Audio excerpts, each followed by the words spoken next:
आज भारत बंद है और देश भर में महंगाई के खिलाफ तमाम विपक्षी पार्टियों ने आज देश भर में भारत बंद का आह्वान किया है।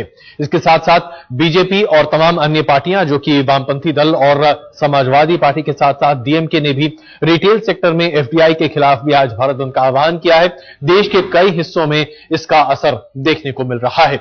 मुंबई, पटना, दिल्ली, वाराणसी, इलाहाबाद और दरभंगा की तस्वीरें अभी हम आपके सामने पेश कर रहे हैं और इन तस्वीरों से आप देखकर अंदाजा लगा सकते हैं कि कुछ जगहों पर छिटपुट प्रदर्शन जो हो रहे हैं उसका अच्छा खासा असर है। हालांकि उन राज्यों में जहां पर राज्य सरकारों का कम से कम मूक समर्थन प्राप्त है इस बंद को लेकर, वहां पर इस बंद का काफी ज्यादा असर देखने को मिल रहा है। मसलन उत्तर प्रदेश, बिहार, इन जगहों पर काफी ज्यादा असर देखने को मिल रहा है। यही आलम गुजरात में भी देखने को मिल रहा है, जहां पर बंद की वजह से अभी तक दुकानें नहीं खुल पा रही हैं, सड़कों पर ट्रैफिक बहुत कम है। बिहार और उत्तर प्रदेश में खास करके ट्रेनों की आवाजाही पर अच्छा खासा असर पड़ा है और कई जगहों पर प्रदर्शनकारियों ने, जो कि समाजवादी पार्टी के हैं उत्तर प्रदेश में और जेडीयू बीजेपी के प्रदर्शनकारी बिहार में, जिन्होंने कई ट्रेनों को रोक रखा है, स्टेशनों पर जाने नहीं दे रहे हैं और यात्रियों को काफी दिक्कतों का सामना करना पड़ रहा है।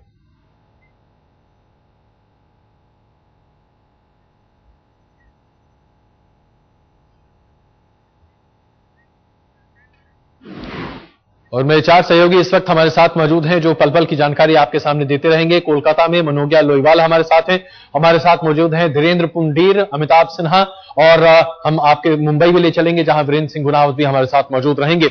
मनोज्ञा, सबसे पहले हम आपसे समझना चाहेंगे, कोलकाता में ममता बनर्जी ने साफ तौर पर कहा कि इस बंद को तृणमूल कांग्रेस का समर्थन हासिल नहीं है, लेकिन वामपंथी दलों ने बंद को अपना समर्थन दे रखा है। कोलकाता और उसके आसपास के इलाकों में क्या स्थिति?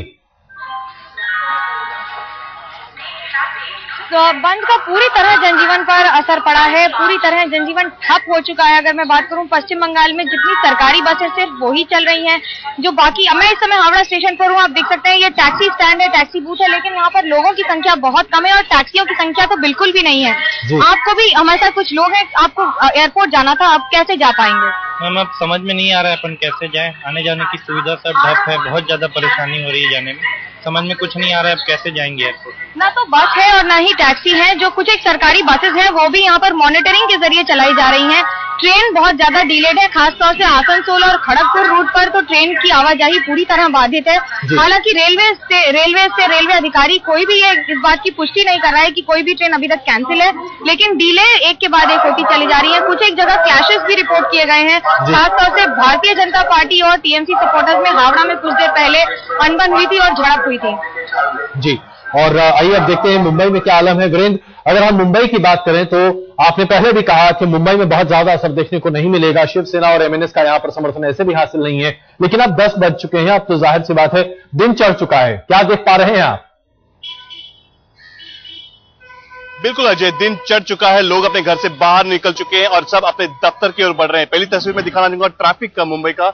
आप देख सकते हैं बीएसटी बसें चल रही है, टैक्सियां चल रही है, यानी यातायात नॉर्मल है। यदि कुछ होता तो वाकई में ये गाड़ियां आपको सड़क पे नहीं दिखती। लोग आपको सड़क पे दिखाई देंगे। ये दादर का मार्केट है जो हमेशा आमतौर पे काफी भीड़ लगी रहती है खरीदारी के तौर पर, क्योंकि गणेश उत्सव चल रहा है। लेकिन जो खरीदारी की जो वाली बात है, मेरी बाईं ओर अगर आप देखें तो दुकानें बंद है। जी हाँ, मुंबई के कई इलाकों में क्रॉफर्ड मार्केट चाहे ले लीजिए, भुलेश्वर ले लीजिए, दादर मार्केट, मुलुंड या फिर जहां बीजेपी का गढ़ है वो पूरा मार्केट बंद है। यानी मुंबई वासी यदि आज कोई खरीदारी करना चाहता है तो आज का दिन वो अवॉइड करे, आज खरीदारी के लिए ना निकले। हो सकता है वो निराशा हाथ लगे, जिस दुकान में जाना चाहता है हो सकता है वो बंद हो। यानी खरीदारी के तौर पर आज मुंबई में थोड़ा असर दिखाई देगा, क्योंकि व्यापारियों ने हड़ताल कर रखी है, एक खुली आलोचना की है सरकार के फैसले का। आम आदमी के जनजीवन पर असर नहीं पड़ा है। ट्रेन चल रही है, बस चल रही है, टैक्सी चल रही है, ऑटो चल रहा है, सब चल रही है। शिवसेना और एमएनएस ने इस आंदोलन में अपना सपोर्ट नहीं दिया है, उनके कोई भी कार्यकर्ता सड़क पे नहीं उतरेंगे। यानी कोई भी हिंसक घटना की हम इस पर कोई एक्सपेक्टेशन कर भी नहीं सकते, क्योंकि इस वक्त गणेश उत्सव है और कुछ देर के बाद अजय 1.5 दिन की गणपतियां निकलना शुरू हो जाएगी विसर्जन होने के लिए। यानी इस वक्त वाकई में मुंबई वासी बंद को लेकर खुश है। खरीदारी करना चाहते हैं तो आज न निकले। बिल्कुल, तो खरीदारी करने के लिए मुंबई वासी बाहर न निकले, लेकिन बाकी तौर पर मुंबई बिल्कुल सामान्य है। जंतर मंतर पर चलते हैं अमिताभ सिन्हा के पास। अमिताभ, ये बताइए कि विरोध प्रदर्शन का यहां पर भी काफी पुख्ता इंतजाम किया गया है, सीटें लेकिन अभी भी खाली हैं, और वहां पर आप क्या देख पाएंगे आज? देखिए, जंतर मंतर पर एक ऐसा प्लेटफॉर्म है जो व्यापारियों के संगठन, व्यापारियों के confederation of all India traders है अजय, यहाँ पर उसके बैनर तले ये बंद का आह्वान किया गया है। जो तमाम पार्टियां, लेफ्ट पार्टियां बीजेपी के साथ एक मंच पर नहीं आना चाहती थी, टीडीपी बीजेपी के साथ नहीं आना चाहती थी, लेकिन ये एक ऐसा व्यापारियों के फोरम ने एक ऐसा मंच दिया इस जंतर मंतर पर, जिसमें तमाम पार्टियों के नेता एक साथ इस मंच पर अजय थोड़ी देर के बाद दिखेंगे। 12 बजे के तकरीबन 12 बजे के आसपास दिखेंगे। तमाम पार्टियां एक दूसरे के साथ भले ही एक मंच पर कहीं न दिखे, लेकिन खुदरा क्षेत्र में विदेशी निवेश के खिलाफ यहां पर तमाम पार्टियां एकजुट हो रही हैं और सरकार को यह संदेश देना चाहती हैं कि लड़ाई सब मिलकर भले न लड़े, लेकिन सबकी मंजिल एक ही है। अजय, बिल्कुल, तो सबकी मंजिल एक है। तमाम राजनीतिक दल दरअसल अपना अपना वर्चस्व दिखाने की यहां पर कोशिश कर रहे हैं। धीरेन्द्र, समाजवादी पार्टी की तरफ से अगर हम देखें तो इस बंद को अपना पुख्ता समर्थन दिया जा रहा है और उत्तर प्रदेश में तो ऐसा लगता है कि सब कुछ अस्त व्यस्त होता हुआ दिख रहा है। लेकिन समाजवादी पार्टी क्या सिर्फ विरोध करने के नाम पर विरोध कर रही है? क्योंकि सरकार को कहीं से भी गिराने की बात नहीं है। यहां तक कि अगर देखा जाए तो समाजवादी पार्टी के प्रवक्ता ने कहा कि नरेंद्र मोदी को रोकने के लिए मुलायम सिंह यादव लगातार यूपीए को समर्थन देते रहेंगे। ये शुरू से लग रहा था अजय कि किस तरह से ये लोग ये सवाल बाकायदा पूछा था 2 दिन पहले भी कि आप लोग बंद अगर सफल भी हो जाता है लेकिन सरकार अपने फैसले से पीछे नहीं हटती तो आपका विरोध कहां तक जाएगा। तब भी समाजवादी पार्टी के प्रवक्ता ने साफ तौर पर यह कहा था कि अभी वो सिर्फ बंद की बात कर रहे हैं, यानी वो साफ रास्ता जो सेकुलर के नाम पर बचाव कर रखे हुए थे और सरकार को गिराने की मंशा उनकी कतई नहीं है, ये अभी तक दिख रहा है। हालांकि वो इस बात के लिए हवाला दे रहे हैं कि ये आखिरी फैसला संसदीय उनका जो दल है वो बैठेगा और फैसला लेगा। लेकिन अभी जो उनके अंदर के लोग हैं, जो सोर्स है सब अंदर के समाजवादी पार्टी में, वो ये कह रहे हैं कि अभी सरकार गिराने की कतई जल्दी समाजवादी पार्टी को नहीं है। वो पहले पूरी स्थिति देख लेगी और जब उसको सबसे ज्यादा बेनिफिट होगा तब वो इस तरह का कोई कदम उठाएगी। जी लेकिन यहाँ पर एक बड़ा सवाल ये है कि मुलायम सिंह यादव और तमाम समाजवादी पार्टी के नेता मध्यवर्ती चुनाव को लेकर अपनी भूमिका पहले से बांध रहे हैं। कोलकाता से मुलायम सिंह यादव गरज रहे थे कि मध्यवर्ती चुनाव के लिए तैयार रहें और एक तरह से अपने आप को प्रधानमंत्री के उम्मीदवार के तौर पर पेश भी कर रहे हैं। ऐसे में समाजवादी पार्टी क्या सिर्फ बार्गेनिंग करने पर आतुर है या कुछ और हासिल करना चाहती है? देखिए अजय, साफ तौर पर अगर कोई कहे कि मुलायम सिंह यादव जो है बाहर किसी भी स्टेट में बहुत ज्यादा गंभीर नहीं है, उनका पूरा राजनीतिक प्लेटफॉर्म जो है वो पूरा उत्तर प्रदेश की राजनीति है और वहां वो विरोध का कोई प्रदर्शन नहीं छोड़ना चाहते क्योंकि अब वो सरकार में है, वहां सरकार में है तो सरकारी जो प्रदेश की सरकार है उसके विरोध का कोई फायदा उनको नहीं मिलेगा।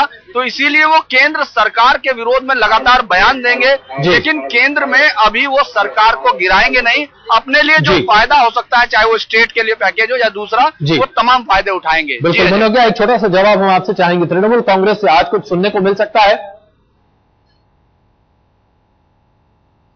लगता नहीं है। हाँ, शाम को एक रैली जरूर है जहां 5 बजे काफी सारे नेता एक साथ चलेंगे। आज शाम को गोलपाक गरियाहाट के आसपास से रैली निकलेगी, लेकिन उससे महत्वपूर्ण बात यह होगी कि एक और जहां ममता बनर्जी पूरी तरह विरोध करती आई हैं इस फ्यूल हाइक का, इस डीजल हाइक का, एफडीआई का, वहीं जब आज भारत बंद बुलाया गया है तब उन्हीं की पार्टी आज सारी बसेस दौड़ा रही है जिससे लोग जा सकें और इस बंद का विरोध कर रही है। तो हालांकि लोगों में काफी कंफ्यूजन है कि आखिरकार तृणमूल कांग्रेस सत्ता में रह के सत्ता के साथ भी नहीं। माफ कीजिएगा, मुझे आपको बीच में रोकना पड़ रहा है। इससे पहले कि हम एक छोटा सा ब्रेक लें, अमिताभ, हम आपसे एक बहुत छोटा सा जवाब चाहेंगे।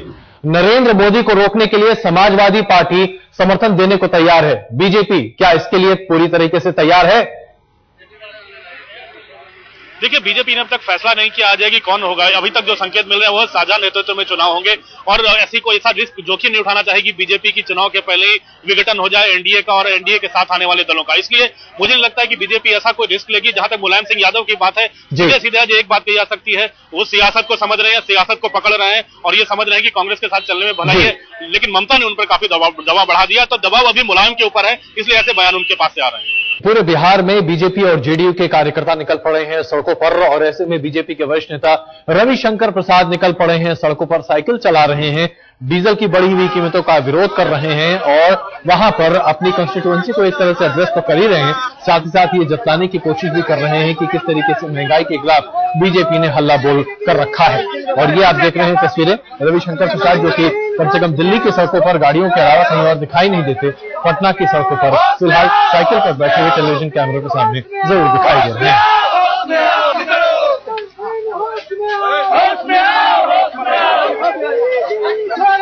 छोड़ो ये आप देख रहे हैं रविशंकर प्रसाद और तमाम बीजेपी के नेता और कार्यकर्ता। काफी दिक्कत आ रही है रविशंकर जी को गाड़ी चलाने में, माफ कीजिएगा साइकिल चलाने में, और ऐसी गाड़ी की आदत हो जाती है।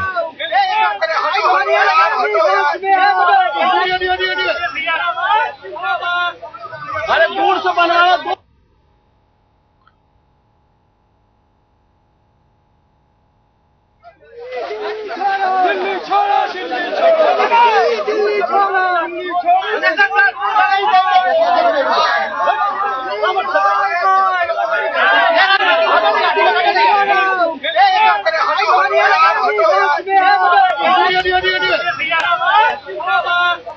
अरे दूर से बनवाना। भारत बंद के खिलाफ, महंगाई के खिलाफ सड़कों पर है।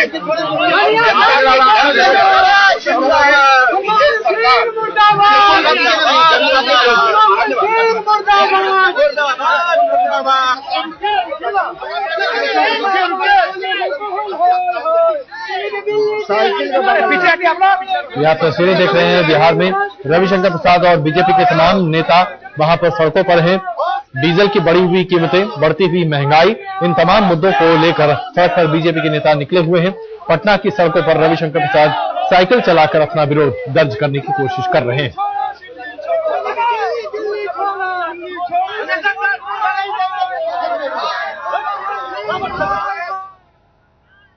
और आइए अब आपको हम दिखाने जा रहे हैं पटना की कुछ और तस्वीरें जो आपके सामने हम पेश कर रहे हैं। अभी तो आप ये देख रहे हैं रविशंकर प्रसाद हमारे साथ हैं जो कि लगातार साइकिल पर चलने की कोशिश कर रहे हैं, और ये वहां पर टायर वगैरह जलाकर लोग विरोध करने की कोशिश कर रहे हैं।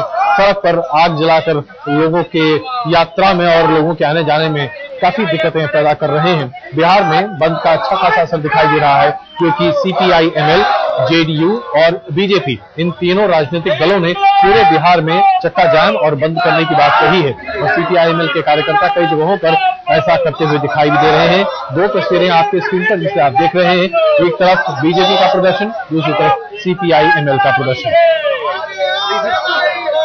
अच्छा पकड़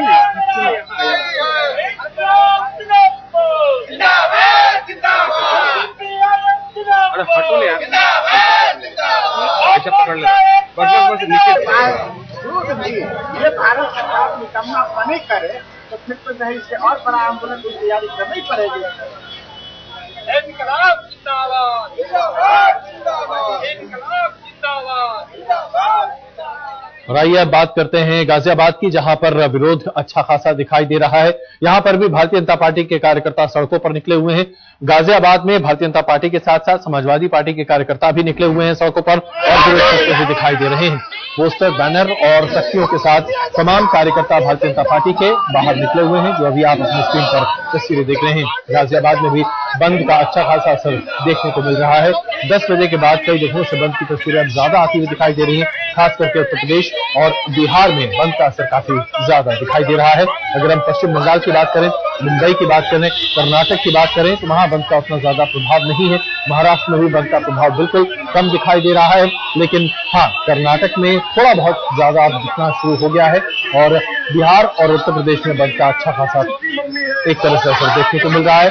भारत बंद की तस्वीरें लगातार हम आपके सामने पेश करते चले आ रहे हैं और आपको दिखा रहे हैं कैसे पूरे देश भर में भारत बंद की तस्वीरें कई जगहों से आती हुई दिखाई दे रही हैं। आइए अब आपको दिखाते हैं वाराणसी में क्या चल रहा है। ये वाराणसी की आप तस्वीरें देख रहे हैं, जहां खुद अपने आप को गिरफ्त में दिखा रहे हैं प्रदर्शनकारी, हाथों में चेन बांधकर यहां पर खड़े हैं और फांसी लगाने की कोशिश कर रहे हैं। ऐसा लग रहा है जैसे जेल से भागे हुए कैदी हैं, लेकिन ये सब प्रदर्शनकारी हैं, ना तो जेल से ये भागे हैं और ना ही इनका ऐसा कोई औचित्य है।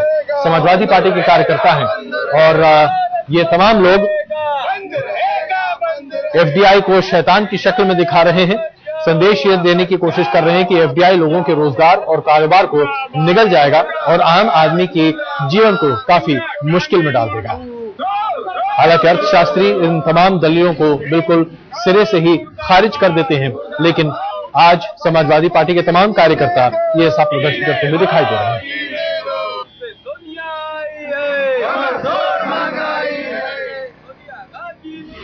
पूरे देश भर में भारत बंद का असर दिखाई दे रहा है। कई जगहों से ऐसी खबरें आ रही हैं कि यातायात में दिक्कतें हैं, ट्रेनों को रोका जा रहा है, प्रदर्शन कर रहे हैं लोग सड़कों पर निकलकर।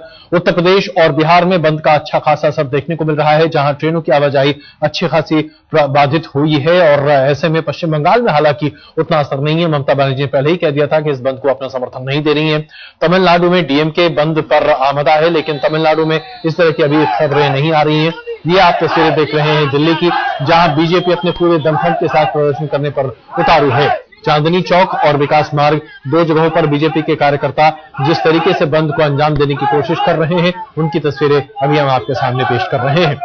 कई जगहों पर पुतले जलाकर, नारे लगाकर, झंडे फहराकर बीजेपी के कार्यकर्ता विरोध करते हुए दिखाई दे रहे हैं। चांदनी चौक में बीजेपी के अध्यक्ष नितिन गडकरी पहुंचकर वहां पर प्रदर्शन को और आगे बढ़ाने की कोशिश करने वाले हैं। उसकी तस्वीरें भी हम आपके सामने कुछ ही देर में पेश करेंगे। ये आप चांदनी चौक, माफ कीजिएगा, विकास मार्ग की ये तस्वीरें हैं जो अभी आप देख रहे हैं। बीजेपी के कार्यकर्ता बड़े पैमाने पर अपना प्रदर्शन यहां पर करते हुए दिखाई दे रहे हैं। और दो तस्वीरें आपके सामने हैं, विकास मार्ग की तस्वीरें यहां पर हैं और बुद्ध विहार, जहां पर सड़क पर जाम लगाने की पुरजोर कोशिश की जा रही है बीजेपी के कार्यकर्ताओं के द्वारा। सड़क पर भी चीजों को जलाया जा रहा है और ये तस्वीरें आप देख रहे हैं। एक लेन खुले रखने की पूरी तरह से दिल्ली पुलिस यहां पर कोशिश कर रही है ताकि ट्रैफिक की आवाजाही पर बहुत ज्यादा असर न पड़े, लेकिन कम से कम सड़क का आधा हिस्सा बीजेपी के कार्यकर्ताओं ने अपने ताले में कर रखा है, अपने हक में कर रखा है। और इस तरीके से दिल्ली में अभी स्थिति जरा खराब होती हुई दिखाई दे रही है। यही हाल उत्तर प्रदेश का भी है, जहां जगह जगह पर समाजवादी पार्टी के कार्यकर्ता और बीजेपी के कार्यकर्ता लोगों का जीना फिलहाल कम से कम आज भर के लिए मुहाल किए हुए हैं। ये लाइव। और आइए अब आपको हम ले चलते हैं प्रीत विहार। और आइए अब आपको ले चलते हैं प्रीत विहार, जहां पर हमारे सहयोगी कपिल ने देखने की कोशिश की कि वहां पर प्रदर्शन का क्या है हाल। तमाम चीजों को लेकर के बीजेपी के कार्यकर्ता सड़कों पर उतरे हुए हैं, बाजार बंद करा रहे हैं और भारत बंद के आह्वान को सफल बनाने के लिए कोशिश यहां पर कर रहे हैं। और ये आप देख सकते हैं मार्केट में निकले हुए बीजेपी के कार्यकर्ता एफडीआई के विरोध में एलपीजी की कीमतों में जो बढ़ोतरी हुई है, डीजल की कीमतों में जो बढ़ोतरी हुई है, उसका विरोध यहां पर कर रहे हैं। बताइए क्या विरोध है आपका? आज इस सरकार ने, इस निकम्मी सरकार ने जो एफडीआई देश में लाई है, भ्रष्टाचार बढ़ा हुआ है, कोलगेट जैसे घोटाले हो रहे हैं, महंगाई सर चढ़ के बोल रही है, उसके विरोध में अपने राष्ट्रीय अध्यक्ष नितिन गडकरी जी के आह्वान पे आज भाजपा के लाखों लाखों कार्यकर्ता सड़कों पर है।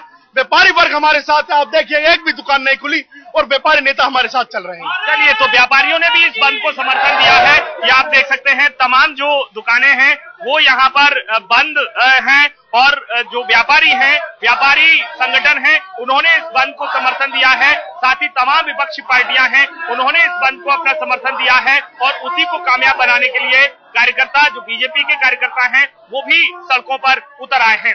कैमरामैन संजय खान के साथ कपिल शर्मा, दिल्ली आज तक। तो चांदनी चौक पहुंचकर बीजेपी के अध्यक्ष नितिन गडकरी वहां अपने प्रदर्शन को आगे बढ़ाना चाहते हैं। चांदनी चौक में अमित चौधरी ने देखा कि वहां तैयारियां कैसी हैं बंद को लेकर। रिटेल में एफडीआई के खिलाफ, बढ़े हुए डीजल के दामों के खिलाफ, महंगाई के खिलाफ आज चांदनी चौक के घंटा घर पे बीजेपी के कार्यकर्ता जुटे हैं और इनका मकसद यह है कि सरकार के खिलाफ यहां पर जमकर प्रोटेस्ट करना, जमकर अपनी बात यहां पर रखना। और आप देख सकते हैं किस तरह से यहां पर मनमोहन सिंह का जो पुतला है वो भी यहां पर लेकर के आए हैं और जिस पर साफ तौर पर लिखा हुआ है कि एफडीआई का फैसला वापस लो, डीजल के बढ़े दाम वापस लो, बिजली के बढ़े दाम वापस लो। क्योंकि मैं आपको बताना चाहूंगा कि दिल्ली के लोग बिजली की बढ़ी हुई दरों से भी बहुत परेशान है। रसोई गैस पर फैसला वापस लो। मैं आपसे जानना चाहूंगा कितने लोगों के यहाँ पर जुटने की संभावना है? देखिए, क्योंकि पूरी दिल्ली बंद का कॉल है भारतीय जनता पार्टी का, इसलिए केवल जो आसपास के क्षेत्र के लोग हैं, लगभग 4-5 हजार लोग जो आसपास बल्ली महाराज, चांदनी चौक और जो आसपास के लोग हैं, वो सारे लोग इकट्ठे होंगे। क्योंकि यहाँ पे राष्ट्रीय अध्यक्ष भारतीय जनता पार्टी के नितिन गडकरी जी सभा को संबोधित करेंगे। इसके अलावा मुख्तार अब्बास नकवी भी यहाँ पर होंगे और विजय कुमार मल्होत्रा होंगे यहाँ पर और दिल्ली बीजेपी प्रदेश अध्यक्ष विजेंद्र गुप्ता भी यहाँ पर होंगे। मैं आपसे जानना चाहूंगा, महंगाई पर ये पहली बार प्रदर्शन नहीं कर रहे हैं, लेकिन कहीं ना कहीं सरकार आप लोगों की बात सुनती नहीं है, तो क्या उसका भी गुस्सा है? देखो ये गूंगी बहरी निकम्मी सरकार है जो कुंभकर्ण नींद में सो रहे हैं। जब कुंभकर्ण सो गया था तो उसको जगाने के लिए भी ढोल नगाड़ों की जरूरत पड़ी थी, इसलिए कुंभकर्ण नींद को जगाने के लिए भारतीय जनता पार्टी लगातार सड़कों पर संघर्ष कर रही है। और मैं आपको फिलहाल यहाँ से थोड़ा पीछे लेके जाना चाहूंगा और मैं आपको यहाँ पर दिखाना चाहूंगा कि किस तरह से यहाँ पर जो प्रदर्शन है उसके लिए इंतजाम यहाँ पर किए जा रहे हैं, कुर्सियां यहाँ पर लगाई जा रही है, दूसरी तरफ जो स्टेज है उसको यहाँ पर तैयार किया जा रहा है और मौके पर सुरक्षा में किसी तरह की कोई चूक ना हो, सुरक्षा इंतजाम बने रहे, उसके लिए यहाँ पर रैपिड एक्शन फोर्स के करीब 200 जो जवान है उनको भी यहाँ पर तैनात रखा गया है। उम्मीद फिलहाल यह है कि 500 से ज्यादा लोग यहाँ पर जुटेंगे, हालांकि दावे यहाँ पर 5000 तक की भीड़ जुटाने की जा रही है। मकसद यही है कि सरकार को घेरा जाए, वो सरकार जो लगातार उसकी नीतियां लोगों को परेशान कर रही है और बीजेपी का एक कहना है कि सरकार जो भी फैसले ले रही है उसमें जो विपक्ष है उसको भरोसे में नहीं ले रही है। और आइए आपको दिखाते हैं कि आईएनएलडी ने भी इस प्रदर्शन में हिस्सा लेने का मन बना लिया है और फरीदाबाद के पास ट्रेन को रोकने की आईएनएलडी के कार्यकर्ताओं ने भी कोशिश की है। हालांकि आईएनएलडी ने पहले ऐसी घोषणा नहीं की थी कि वो एफडीआई के खिलाफ विरोध प्रदर्शन शायद वर्चस्व की इस लड़ाई में, ट्रेन रोको के इस अभियान में आईएनएलडी पीछे रहना नहीं चाहती। तो आईएनएलडी के कार्यकर्ताओं ने भी लोकल ट्रेन को रोकने की कोशिश की है फरीदाबाद में और ट्रेनों पर चढ़कर फोटो खिंचवाने की लोगों की ख्वाहिश पूरी होती हुई अभी आप देख सकते हैं।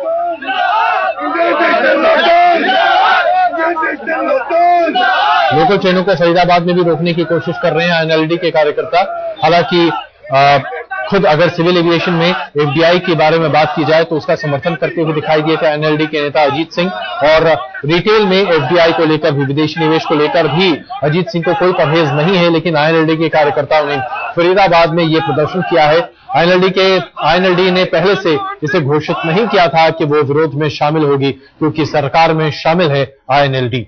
इसके अलावा आइए आपको दिखाते हैं कुछ और तस्वीरें जिससे आपको अंदाजा हो जाएगा कि देश के कोने कोने में कहां कहां कैसा प्रदर्शन चल रहा है। दिल्ली, मुंबई, कोलकाता और चेन्नई, इन 4 शहरों की तस्वीरें अभी आपके सामने हम पेश कर रहे हैं। जनजीवन अस्त व्यस्त होता हुआ बिल्कुल नहीं दिखाई दे रहा है इन चारों शहरों में। लोग अपने ऑफिस तक आराम से पहुंच पा रहे हैं, कोई दिक्कत की बात नहीं है। कोलकाता में ममता बनर्जी का समर्थन नहीं है इस बंद को, इसलिए वहां पर ट्रैफिक काफी सुचारू तरीके से चल रहा है।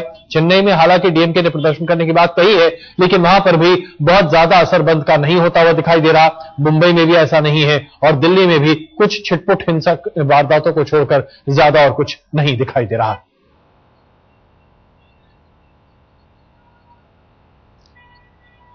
और आइए अब आपको हम ले चलते हैं अहमदाबाद, जहां पर गोपी हमारी सहयोगी मौजूद है इस वक्त हमारे साथ।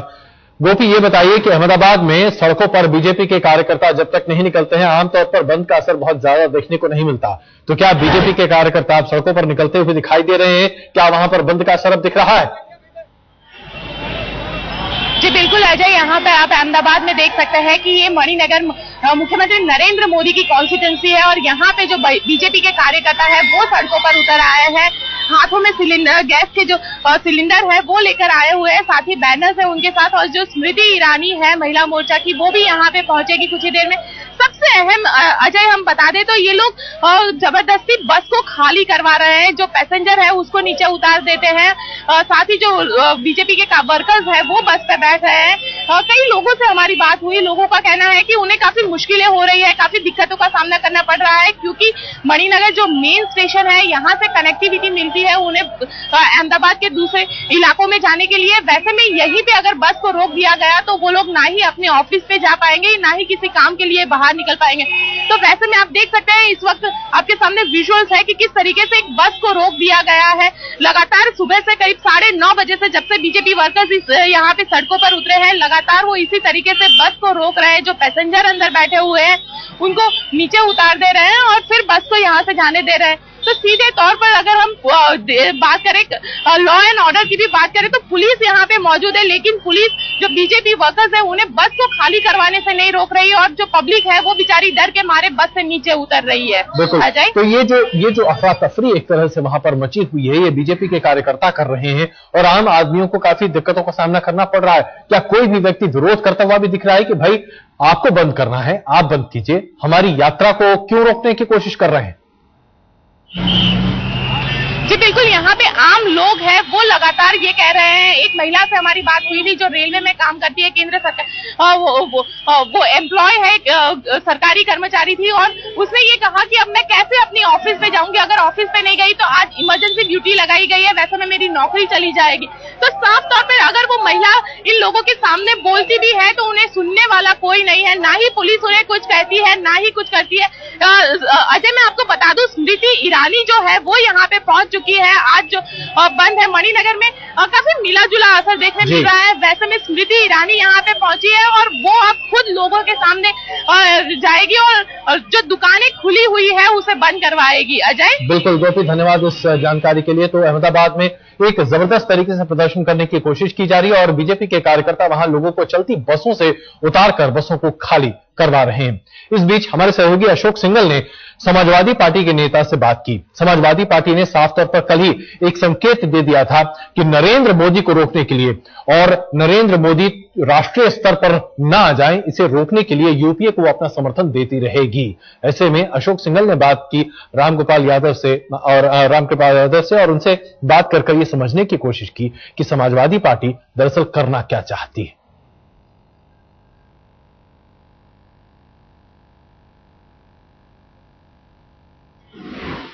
सरकार ने साफ तौर से कह दिया कि कोई भी फैसला वापस नहीं होगा, चाहे डीजल में प्राइस हाइक का मामला हो या एफडीआई इन रिटेल का मामला हो। इस वक्त बात करने के लिए हमारे साथ मौजूद हैं रामगोपाल यादव जी, समाजवादी पार्टी के वरिष्ठ नेता।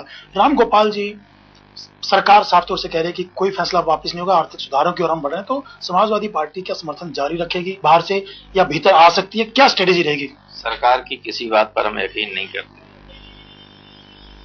सरकार ने जो कहा है कि हम कोई चीज नहीं मानेंगे, आगे बढ़ते रहेंगे, ऐसा सरकार दर्जनों बार कह चुकी है और दर्जनों बार पीछे हटी है। तो अभी क्या अब ये मान के चलते हैं जो सरकार कह रही है इस पर अड़ी रहेगी? आप झुकाएंगे सरकार को? सरकार झुकाने के लिए पूरा देश आज बाहर है, सड़क पर है। लेकिन आप समर्थन दे रहे हैं रामगोपाल जी, बाहर से समर्थन दे रहे हैं, कोशिश देने के बाद भी क्या गलत सहयोगी गलत काम कर रहा है तो उसका विरोध नहीं किया जा सकता। रामगोपाल जी, ये भी कोशिश हो रही है कि बीएसपी समाजवादी पार्टी को इंटैक्ट रखा जाए, जिस ढंग से टीएमसी ने समर्थन विड्रॉ किया स्टेबिलिटी के लिए, तो क्या सरकार में शामिल हो सकते हैं आप लोग? सरकार में नहीं शामिल हो सकते हैं, ये कई बार आपको हम बता चुके हैं। लेकिन समर्थन जारी रहेगा सरकार के इन फैसलों के बावजूद भी? वो पार्टी अगर वक्त आएगा तो पार्टी इस पर फैसला लेगी। लेकिन रामगोपाल जी, क्या भविष्य में, आप अक्सर कहते रहते हैं राजनीति में कुछ भी हो सकता है, कुछ निश्चित नहीं होता, तो क्या मध्यवर्ती चुनाव की आशंका आप देख रहे हैं, आहट देख रहे हैं, तमाम चर्चाएं हो रही हैं कि जिस ढंग से सरकार चल रही है, एलाइज नाराज हैं, तो आपको लगता है कि चुनाव कभी भी हो सकते हैं? संभावना तो बनी ही रहती है चुनाव की, कई बार बहुमत में होते हुए भी चुनाव हो जाते हैं। अभी जो हालात हैं अभी सरकार के और देश के अंदर, वो तो मध्यवर्त चुनाव की तरफ देश जा रहा है, ये उनके जनरल सेक्रेटरी कांग्रेस के स्वयं दिग्विजय सिंह कह चुके हैं। आपको क्या लगता है? हम तो कोई ज्योतिषी नहीं है, लेकिन स्थिति जरूर खराब है। मतलब चुनाव कभी भी हो सकते हैं, ऐसी आशंका है? ये मैं नहीं कह सकता हूं अभी। नहीं तो क्या स्थिति खराब है? आप कह रहे हैं कि कभी भी कुछ हो सकता है। स्थिति खराब है, ये तो स्पष्ट लग रही है कि सारा देश विरोध में है, तो स्थिति तो खराब है। मतलब आप ये कह सकते हैं सरकार स्टेबल है, मजबूत है, स्थिर है, कोई खतरा नहीं है? हम इसमें कुछ भी नहीं कह सकते। नहीं तो आपको क्या लगता है? आप भी एक समर्थन दे रहे हैं पार्टी, आप अपनी बात मेरे मुंह में क्यों रखना चाहते हैं? नहीं रामगोपाल जी, आप I am not compelled to, जो आप कहना चाहें वो मैं कह ही दूं। पर रामगोपाल जी, जैसे बीएसपी को भी सरकार में शामिल होने की बात, बीएसपी से हमारा क्या मतलब है? आप बीएसपी के नेतृत्व से पूछिए जाके। अगर सरकार और कड़े फैसले लेती है रामगोपाल जी, एक सवाल ये बनता है, काल्पनिक सवाल आपका है, इस पर मैं कोई सवाल जवाब नहीं दे सकता। अच्छा, कांग्रेस ने अपने रूल स्टेट में एलपीजी के 6 से 9 कर दिया है, तो आपको लगता है कि स्टेट कर रही है, उससे हमारा कोई वास्ता नहीं, हम ऐसा नहीं करेंगे। तो आपको लगता है सेंटर को इसमें डिसीजन लेना चाहिए? सेंटर को ही डिसीजन लेना चाहिए, पूरे देश के लिए डिसीजन लेना चाहिए। रामगोपाल जी, का आखिरी सवाल मेरा ये है, क्या समाजवादी पार्टी का समर्थन जारी रहेगा बाहर से? उस पर कोई रिव्यू? फिलहाल जारी है, लेकिन कब तक जारी रहेगा ये मैं नहीं कह सकता। थोड़ा अगर इसको खुल के बताएं जनता को रामगोपाल जी, फिलहाल का मतलब क्या है? रिव्यू करेगी समर्थन को, समाजवादी पार्टी कह भी चुकी है पार्लियामेंट्री बोर्ड में, क्या समाजवादी पार्टी विड्रॉ भी कर सकती है अपना समर्थन? ज्यादा मैं कुछ नहीं कह सकता, इससे ज्यादा मैं कुछ नहीं कह सकता। लेकिन तैयार है मध्यवर्ती चुनाव के लिए समाजवादी पार्टी? समाजवादी पार्टी ने अपने उम्मीदवारों की सारी लिस्ट 1-2 दिन में तैयार कर देंगे, घोषित कर देंगे। धन्यवाद हमसे बात करने के लिए। थे रामगोपाल यादव जी, जिनका साफ तौर से कह रहे हैं कि हम तो पूरे तैयार है चुनाव के लिए और हम अपने उम्मीदवारों की घोषणा भी जल्द ही करने वाले हैं। कैमरामैन संजीव के साथ अशोक सिंघल, दिल्ली आज तक।